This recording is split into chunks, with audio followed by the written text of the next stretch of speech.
एक बार एक व्यक्ति एक हाथी के कैंप के पास से गुजर रहा था। उसने देखा कि वहां कई विशालकाय हाथी बंधे हुए हैं। उसे ये देखकर बहुत आश्चर्य हुआ कि उन हाथियों को किसी लोहे की जंजीर या पिंजरे में नहीं रखा गया था, बल्कि उनके पैर में बस एक छोटी सी रस्सी बंधी हुई थी।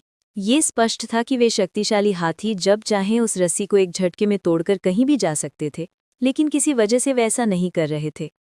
उस व्यक्ति ने पास खड़े महावत या ट्रेनर से पूछा, ये हाथी इतने विशाल और ताकतवर हैं, फिर भी ये इस पतली सी रस्सी से चुपचाप क्यों बंधे हैं? ये भागने की कोशिश क्यों नहीं करते?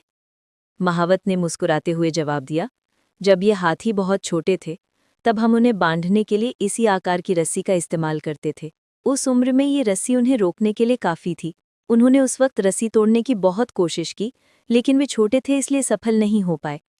बार बार असफल होने के बाद उनके दिमाग में ये बात बैठ गई कि मैं इस रस्सी को नहीं तोड़ सकता।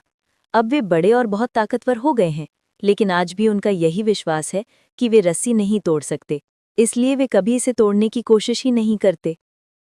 वो व्यक्ति हैरान रह गया। वो जानवर जो बड़े बड़े पेड़ उखाड़ सकता है, सिर्फ इसलिए गुलाम था क्योंकि उसे यकीन था कि वो आज़ाद नहीं हो सकता। इस कहानी से सीख, उन हाथियों की तरह हम में से कई लोग अपनी जिंदगी में पुरानी असफलताओं की वजह से खुद को एक मानसिक रस्सी से बांध लेते हैं।